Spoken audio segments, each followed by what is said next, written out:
예수님께서 부활하시기 이전 성경 속에 죽음을 겪지 아니하고 저천국으로 간 3명의 사람이 나옵니다. 그 중에는 우리가 잘 알려진 모세라는 사람이 있죠. 모세도 하나님께서 그 죽음을 죽지 아니하고 데려가셨다라고 이야기하고 있습니다. 또 한 사람은 엘리야입니다. 하나님 그 엘리야를 불병거에 태워서 데려가셨다 하는 성경의 기록이 있다는 거예요. 그리고 마지막이 바로 오늘 본문의 주인공인 에녹입니다. 모세와 엘리야를 하나님이 죽음을 경험하지 않고 데려가셨다.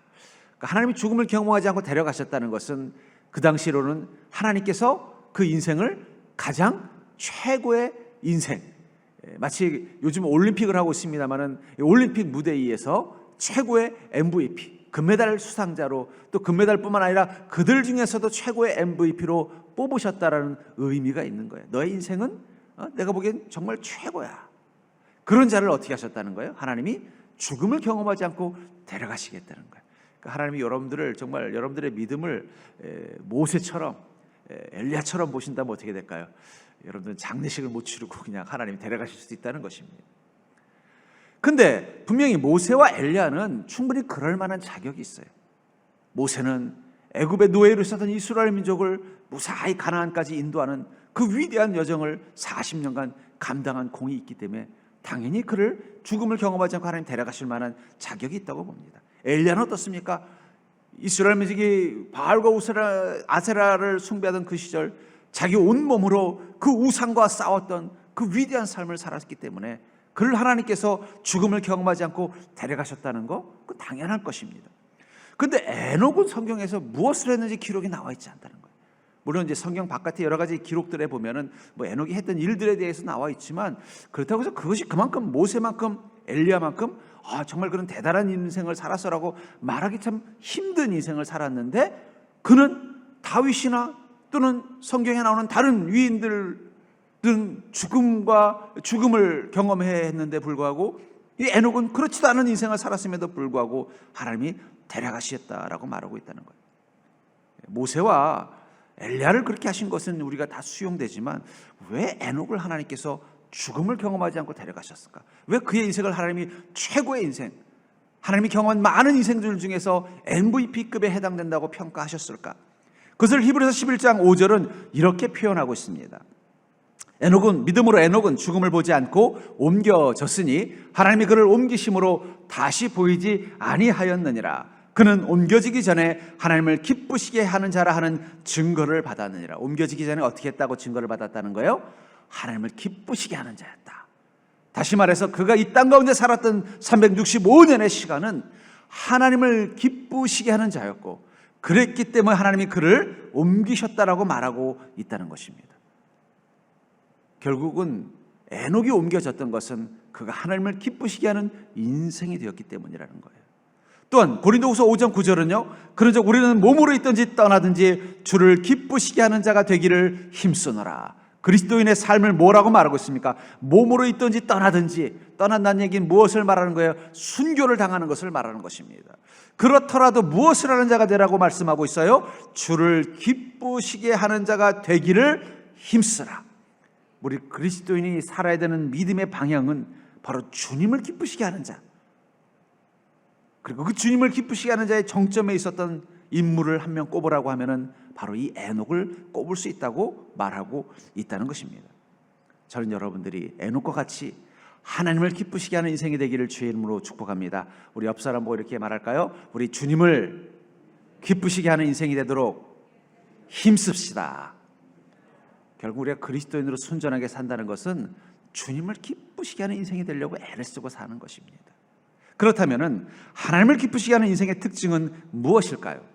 저는 에녹이 하나님을 기쁘시게 하는 인생의 증거였다라는 이 기록을 통해서 도대체 에녹의 삶의 어떤 부분이 하나님을 그렇게 기쁘시게 했는가를 깨닫고, 여러분들도 에녹과 같이 하나님을 기쁘시게 하는 복된 인생이 될 수 있기를 주의 이름으로 간절히 축원합니다. 먼저 우리가 알 수 있는 것은 바로 에녹은 하나님과 함께하는 것을 좋아하는 자였다는 거예요.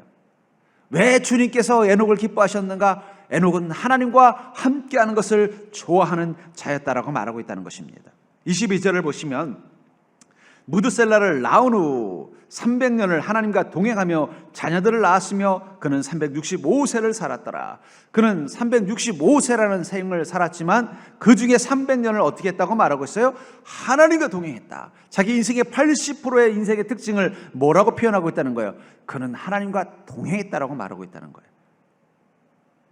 그러니까 에녹의 인생의 80%, 365년 중에 300년의 시간을 그는 하나님과 동행하는 인생이었다라고 말을 하고 있다는 거예요. 어쩌면 저 천국에도 이 방송국이 있어서 천사들이 그 방송국의 기자로 있어서 에녹이 들어왔다는, 하나님의 부르심을 받고 왔다는 소식을 듣고는 인터뷰를 할지도 모르겠어요. 마치 우리나라가 이 올림픽이 끝나고 나면은 그 올림픽에 또 영웅이 태어나겠죠. 그 영웅이 이 인천공항으로 귀국하면은 막 기자들이 가가지고 환영하면서 인터뷰를 하는 것처럼, 어떻게 에녹은 어떤 인생을 사셨기에 하나님께서 죽음도 경험하지 않고 이렇게 데려오신 것입니까? 당신의 인생의 비결은 무엇입니까? 어떤 모습이 하나님을 그렇게 기쁘시겠습니까? 라고 인터뷰를 한다면 에녹은 뭐라고 대답할까요? 글쎄요, 저는 뭐 이렇게 특별하게 살아본 적이 없습니다. 다윗처럼 정말 위대한 이 적과 싸우면서 이 하나님의 나라를 세워가는 위대한 일을 해본 적도 없고, 모세처럼 애굽의 노예로 있었던 이스라엘 민족을 구원하는 그 위대한 여정을 행해본 적도 없고, 엘리야처럼 우상과 싸우기 위해서 치열하게 싸워본 적도 없습니다. 그래서 저는 오직 단 한 가지, 그냥 하나님하고만 살았어요. 여러분, 하나님께서 에녹을 기뻐하셨던 것은 그가 그냥 하나님하고만 살았기 때문이에요. 그의 인생의 365년, 그도 자기 인생에 수많은 우여곡절이 있었을 거예요. 여기 자녀를 낳았고 라는 말은 그만큼 그의 인생이 어떻게 돼요? 우리 평범한 인생들이 살아야 되는 인생의 문제들이 늘 있었다라는 거예요. 그가 그 속에서 성공적인 인생을 살 수 있었던 비결은 오직 하나, 무엇을 하든 어디에 있든 어떤 인생을 살든 나는 그냥 하나님하고만 살았다는 거예요. 그게 하나님과 동행하는 인생입니다. 시편 144편 9절부터 10절에 보면은 다윗이 이렇게 노래하고 있습니다. 하나님이여, 내가 주께 새 노래로 노래하며 열줄 비파로 주를 찬양하리이다. 주는 왕들에게 구원을 베푸시는 자시요 그의 종 다윗을 그 해라는 칼에서 구하시는 자신이다. 우리는 다윗의 인생을 생각하면 그가 왕이 되어가는 멋지고 스펙타클한, 마치 어떤 영화의 한 장면 같은 인생을 생각할 것입니다. 그러나 정작 다윗에게 너의 인생은 어떤 인생이었어? 라고 물어본다면 그는 오직 한마디로 말할 거예요. 내 인생은 하나님과 동거동락한 시간이었습니다. 내 인생은 왕이 되어져가는 그 모든 과정이 평탄하지 않았습니다. 좋은 일도 있었고 힘든 일도 있었고 기쁜 일도 있었고 슬픈 일도 있었습니다. 그러나 중요한 건 저는 그 모든 시간들 하나님과 동거동락했지 왕이 되어가고 왕으로 살지 않았다라고 말하고 있다는 거예요. 그게 바로 이 시편 속에 있는 것입니다. 왜냐하면 그는 왕이었지만 자신이 왕인 것에 취해 있지 않고 왕으로 있을 때도 어떻게 하면 하나님과 함께 할 것인가.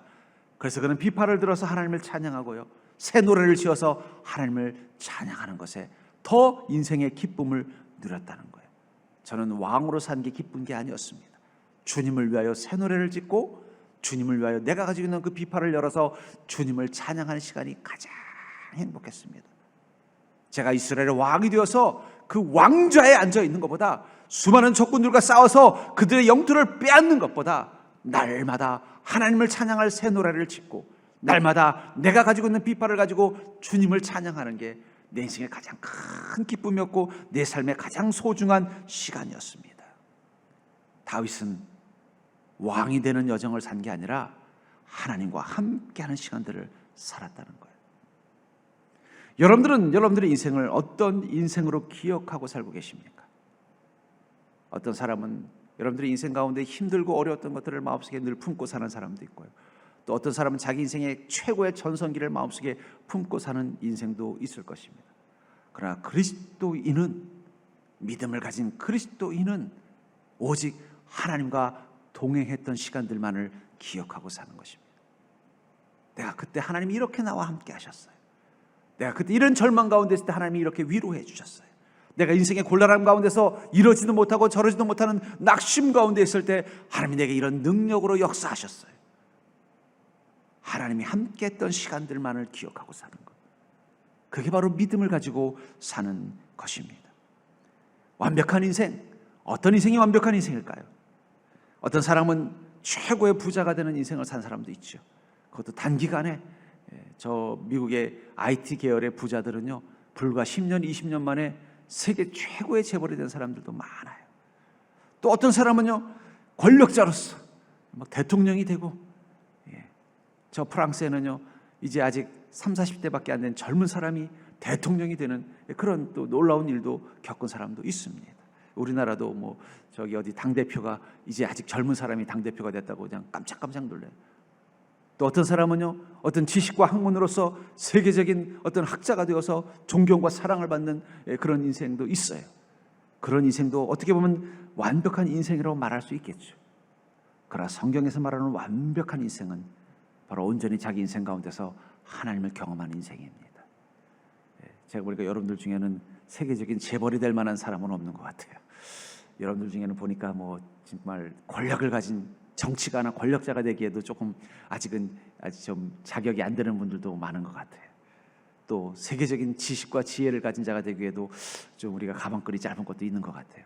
하지만 하나님과 온전한 동행하는 삶을 통해서 완전한 인생을 살 수 있는 기회가 우리에게는 있다는 거예요. 그러니까 여러분들도 완벽한 인생을 살 수 있습니다. 옆 사람 볼까요? 당신도 완벽한 인생을 살 수 있습니다. 세계적인 부자, 세계적인 권력자, 세계적인 지식인의 완벽한 인생은 살 수 없을지 몰라도 하나님과 온전히 동행함을 통해서 완벽한 인생을 경험할 수 있다는 거예요. 주님께서 여러분들에게 그 기회를 주셨습니다. 지금부터라도 여러분들 날마다 주님과 함께 동거동락하는 복된 인생이 될 수 있기를 주의 이름으로 간절히 축원합니다. 그거를 한마디로 뭐라고요? 그냥 하나님과 사시면 돼요. 그냥 하나님과 사시면 된다는 거예요. 누가 물어보면 어떻게 살아? 그러면 그냥 하나님과 살아. 여러분 대충 사는 게 아니라 그냥 하나님과 사는 거예요. 두 번째로 우리가 하나님을 기쁘시게 하는 인생의 특징은 무엇입니까? 그것은 바로 의인을 낳고 기르는 인생을 사는 자라고 말하고 있습니다. 의인을 낳고 기르는 인생을 사는 자다라고 말하고 있다는 것입니다.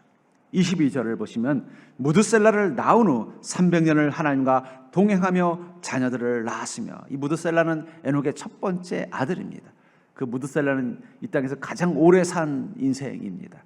근데 그 무드셀라라는 이름은 무엇이냐면 창을 던지는 자라는 뜻을 가지고 있는데, 그 말이 뭐냐면 그가 죽으면 심판이 오리라는 뜻을 가지고 있어요. 그러니까 이 무드셀라라는 말 속에는 그가 죽으면 심판이 오리라는 뜻을 가지고 있다는 거예요. 어쩌면 가장 구체적으로는 바로 노아의 대홍수를 예시하는 것이겠죠. 결국 무드셀라가 어떤 인생을 살았다는 거예요?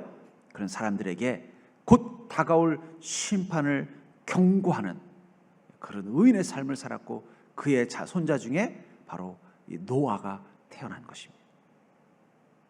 그 출발점은 바로 이 에녹으로부터 시작이 됐다는 거예요. 에녹이 자신의 가정을 믿음의 가정, 의인들이 태어나서 자라는 가정으로 만들었다는 거예요. 우리는 에녹을 평가한다면 오늘 본문처럼 보면 딱 두 가지밖에는 에녹에 대해서 평가할 수 있는 게 없어요. 하나는 하나님과 동행하는 삶, 그리고 자녀들을 낳고 양육한 삶. 너무 평범하잖아요. 여러분들이 사는 거랑 별로 다르지 않잖아요. 하나님과 동행하고 또 믿음의 가정을 만들어가는 것. 그런데 창세기 5장 3절에 보면은 이 에녹의 족보의 특징이 이렇게 나와 있습니다. 아담은 130세에 자기의 모양 곧 자기의 형상과 같은 아들을 낳고 이름을 셋이라 하였고, 아담이 아벨이 죽은 후에 셋이라는 세 번째 아들을 낳았습니다. 그리고 누가복음 3장 37절부터 38절에는요, 그 위는 무드셀라요, 그 위는 에녹이요, 그 위는 야렛이요, 그 위는 마할랄렐이요, 그 위는 가이난이요, 그 위는 에노스요, 그 위는 셋이요, 그 위는 아담이요, 그 위는 하람이시라 하면서 이 에녹이 셋의 후손이라고 말하고 있다는 거예요. 근데 중요한 건 이 누가복음 3장의 족보는요, 누구의 족보일까요? 예수님의 족보라는 거예요. 그러니까 만약에 에녹이 자기의 가정을 온전한 믿음의 가정으로 만들지 않았다면, 그래서 노아의 대홍수가 아니라 다른 사람의 대홍수로 그 이름이 바뀌어서 그 에녹의 가문이 그 홍수 가운데 다 멸족됐다면 예수님은 어디서 태어났을까요? 적어도 에녹의 가문에선 태어나지 못했을 거예요. 결국은 에녹의 그 업적, 그의 위대한 삶의 또 한 부분은 뭐냐면 그가 예수 그리스도의 가문의 조상이 되었다라는 뜻을 가지고 있다는 것입니다. 그리고 예수 그리스도의 가문의 조상이 되었을 뿐만 아니라 예수님 이후에 또 어떻게 돼요? 교회의 계보를 잇는 이 조상이 된 거예요. 그래서 우리가 성경을 통해서 에녹이라는 이름을 듣고 그분의 삶을 묵상하는 것입니다. 저는 문득 가끔 그런 생각을 해봐요. 이제 종말의 때가 돼서 예수님이 다시 재림하셨을 때 마지막 그때까지 이 땅에 살아남아 있을 이 그리스도인들이 있을 것입니다. 어쩌면 그 시간은 수백 년, 수천 년 후일 수도 있겠죠. 근데 그때 이 땅에 마지막 살아남아 있었던 그리스도인들, 저는 그들이 제 후손이었으면 참 좋겠다는 생각을 해봅니다.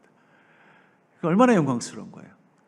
그게 300년이든 3000년이든 3만 년이든 그 세월이 지나는 동안 저의 후손들은 여전히 이 땅 가운데 남아서 마치 에녹의 후손들이 살아남은 것처럼, 그리고 그냥 살아남은 정도가 아니라 그 안에 믿음의 의의를 지켜내면서 이 땅 가운데 살아 있었다면, 그래서 저의 후손 3000대 후손이 여전히 그 하나님을 온전히 믿는 믿음으로 살다가 부활하신 재림하시는 예수님 앞에 서는 인생이 된다면 여러분 그 얼마나 영광스러운 일일까요?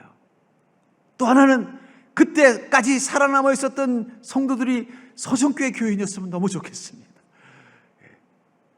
그 서정교회, 그 교회 그 선배들 대선배 속에 그 윤중기라는 담임 목사 밑에서 말씀을 배우고 자랐던 이들이 그 자손과 또 그 서정교회를 계속해서 이 자리를 채웠던 그 서정교회 그 구성원들이 여전히 그 교회를 지켜나가고 믿음을 지켜나가는 의인이 되어서 예수님이 재림하실 그때까지 여전히 남아서 저는 서정교회 출신입니다라고 말할 수 있다면 그건 저에게 얼마나 영광스러운 일일까요? 에녹의 위대한 삶은 바로 그 영광스러운 일을 만들어냈다는 거예요. 그냥 자녀를 키운 게 아니에요. 만약에 자식을 많이 낳은 게 복이라면요, 자녀를 300명 낳았더라 이럴 것입니다. 숫자는 나와 있지 않아요. 그냥 그 중에 한 명, 이 무드셀라라는 이름을 통해서 알 수 있는 것은 에녹은 그 자녀들을 믿음의 의인으로 키워냈다는 거예요. 그 자손들을 믿음의 의인으로 키워냈고, 그 믿음의 의인으로 키워낸 이들 중에 가장 도드러진 특별한 인물이 바로 노아였던 것이죠. 그리고 그 후손들을 통해서 예수 그리스도가 탄생하게 하셨다는 것입니다. 전 그러면서 그리스도인에게 사명은요, 의인을 낳는 것입니다.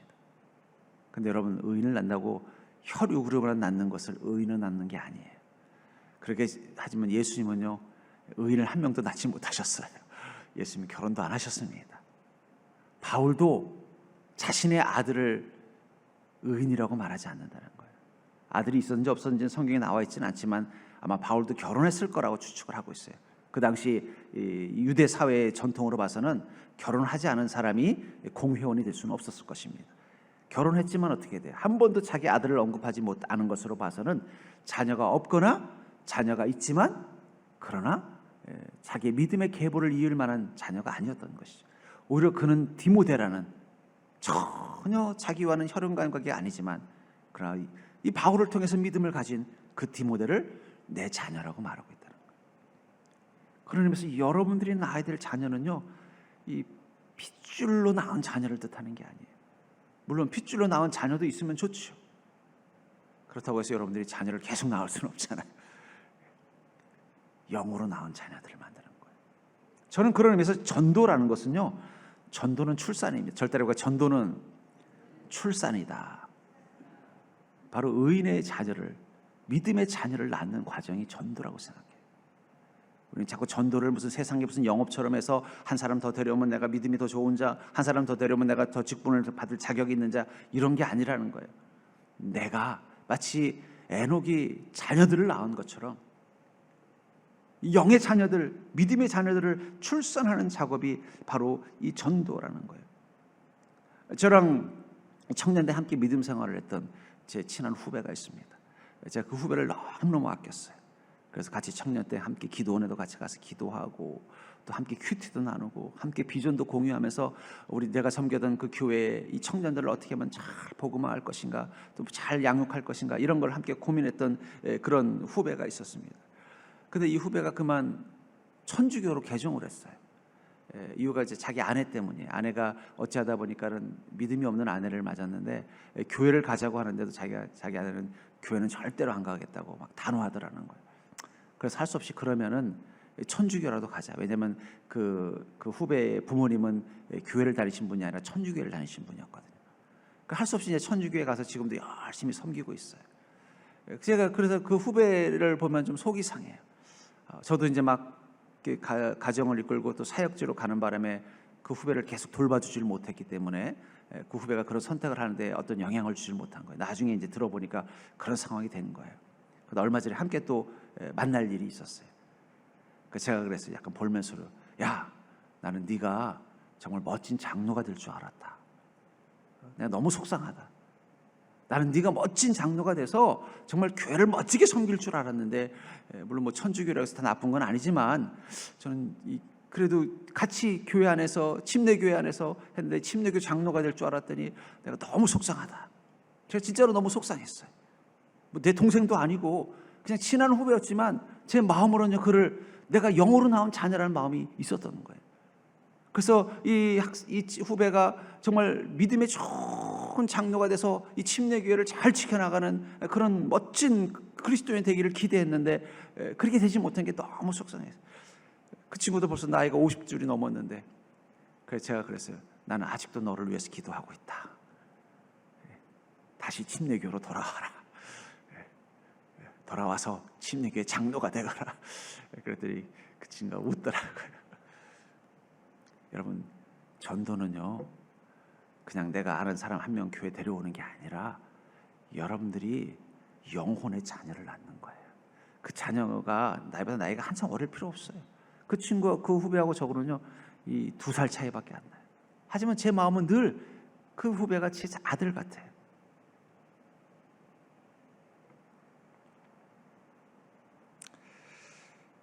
저는 여러분들이 인생의 목표를 에녹과 같이 완전한 인생이 되기 위해서 인생의 목표를 주님 내게 노아와 같은 자녀 12를 달라고 기도하기를 주의 이름으로 축복합니다.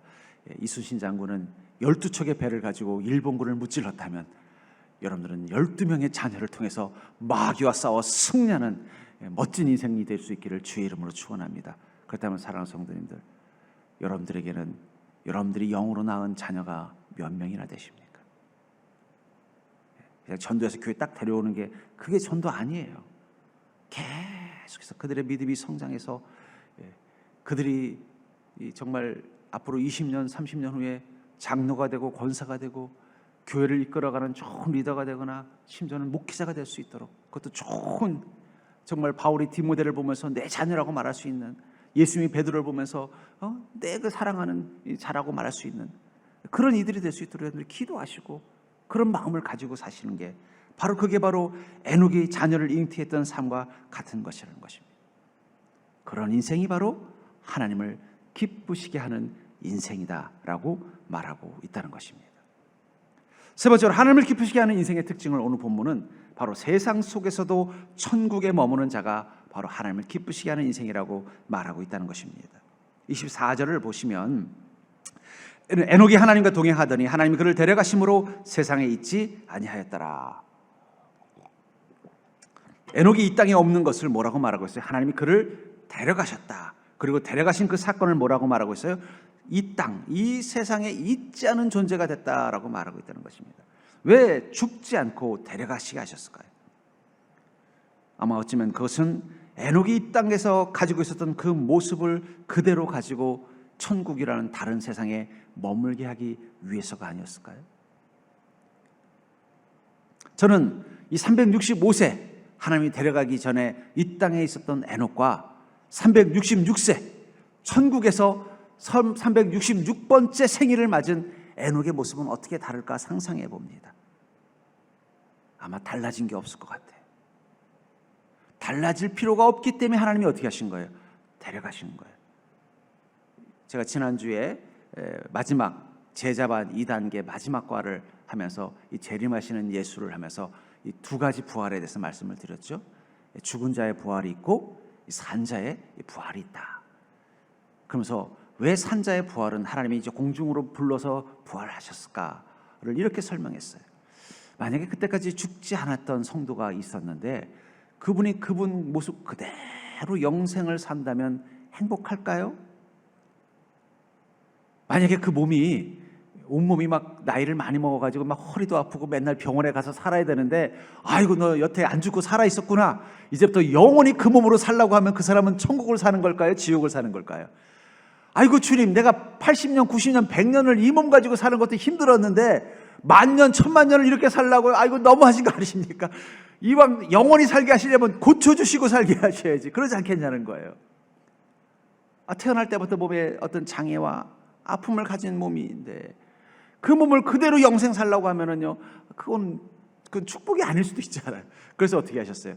공중으로 올려졌다는 건 그냥 공간을 떴다는 뜻이 아니라 그 몸을 영생의 삶, 천국에서도 살 수 있는 몸으로 나름대로 뭐예요? 마치 이 자동차 리콜하듯이 고장 문제가 있는 핸드폰을 고쳐서 주듯이 리콜을 해서 영생을 살게 하시기 위해서 공중으로 부르신 거예요. 그러면 죽은 자들은요, 그거는 소위 말하는 새로 바꿔주신 거예요. 예. 핸드폰을 새로 바꿔주듯이 새 걸로 바꿔주신, 그게 바로 죽은 자의 부활이라는 거예요. 근데 지금 에녹은 어떻게 했다는 거예요?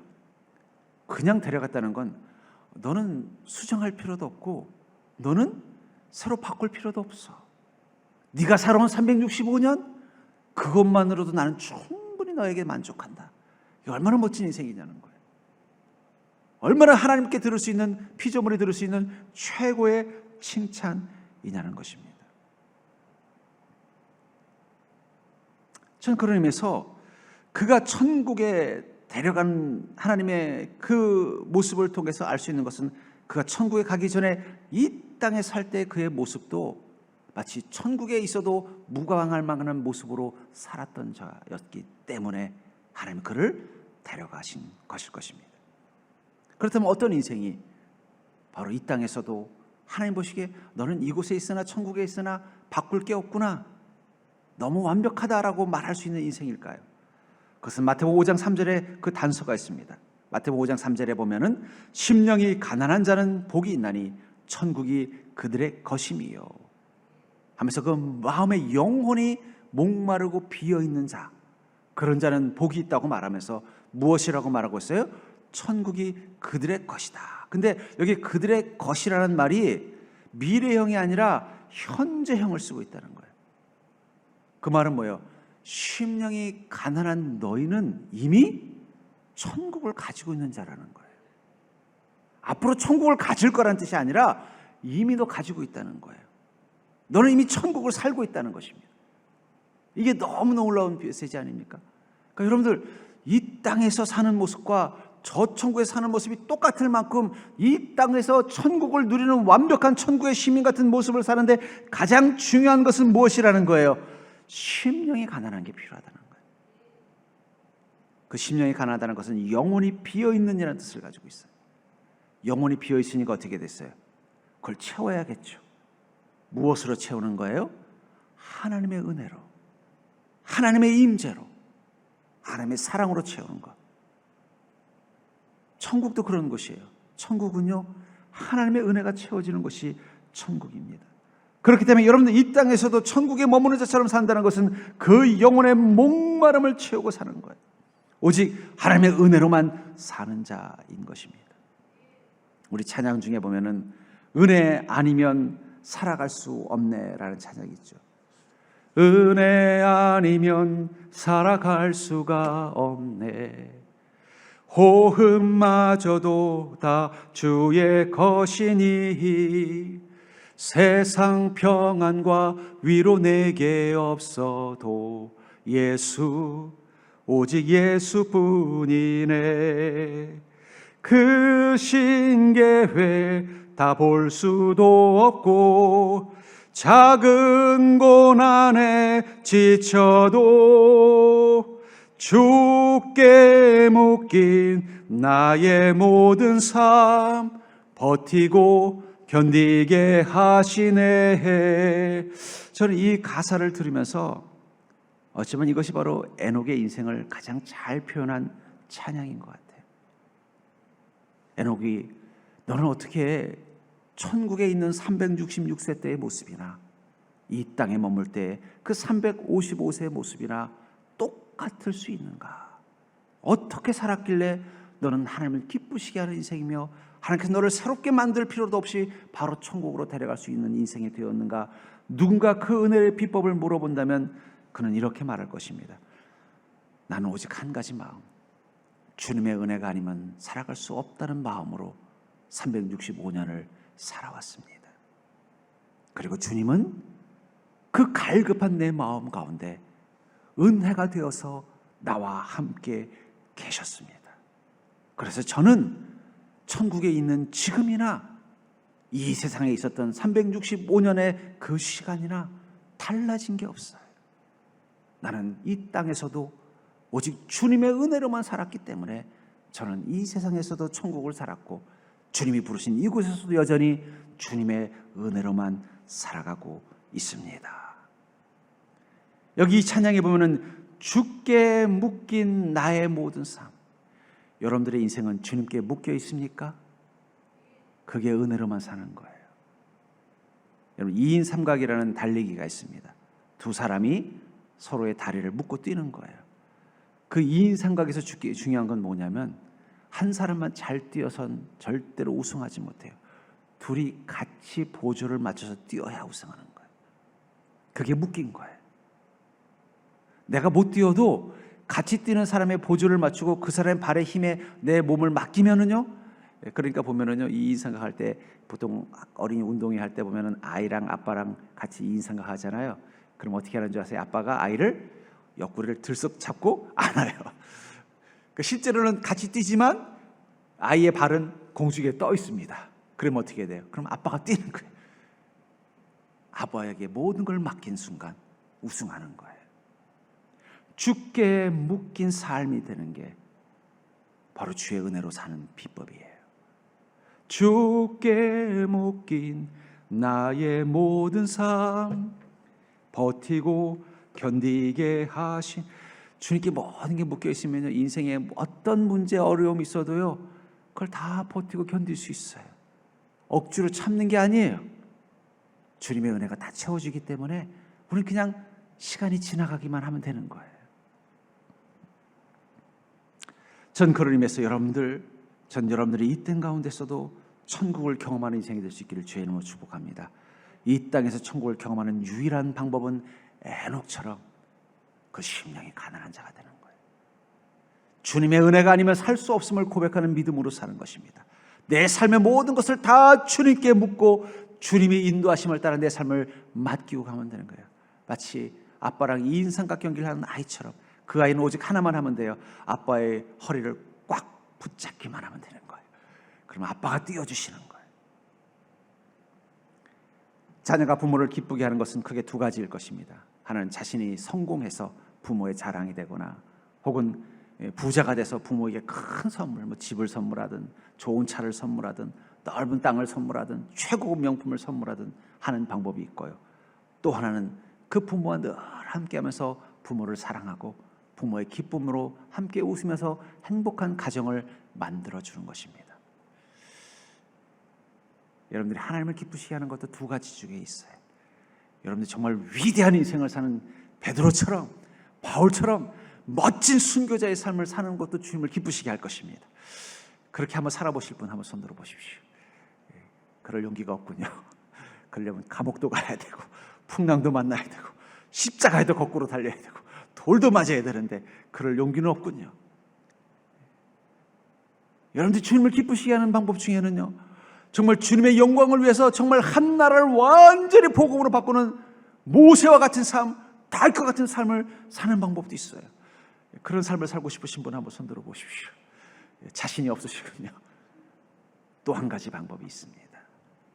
그것은 날마다 주님 곁에 있으면서 주님을 웃게 만들어 드리는 거예요. 날마다 주님 곁에 있으면서 주님을 사랑한다고 말하는 것입니다. 날마다 주님 곁에 있으면서 주님이 주시는 그 사랑 앞에 기뻐하고 감사하는 모습으로 있는 것입니다. 그것은 가능하신 분 한번 손 들어 보십시오. 그럼 손 안 드신 분들은 어떤 인생을 살고 싶으신 겁니까? 여러분들, 우리 주님의 기쁨으로 살아봅시다. 그게 완벽한 인생이에요. 여러분들이 주님을 위해서 뭔가 거창한 일을 하려고 너무 애쓰지 마십시오. 저는 우리 서정교회 교인들이 베드로가 되는 걸 원하지 않습니다. 저는 우리 서정교회 교인들이 모세가 되는 걸 원하지 않습니다. 저도 자신이 없는데 여러분들이 어떻게 그렇게 할 수 있겠어요? 그래서 저는 여러분들이 에녹과 같은 인생이 됐으면 좋겠어요. 나머지 생을 하나님과 동행하면서 주님의 기쁨이 되십시오. 그게 완벽한 인생입니다. 저는 여러분들이 그런 귀한 인생을 사는 자가 될 수 있기를 주의 이름으로 간절히 축원합니다.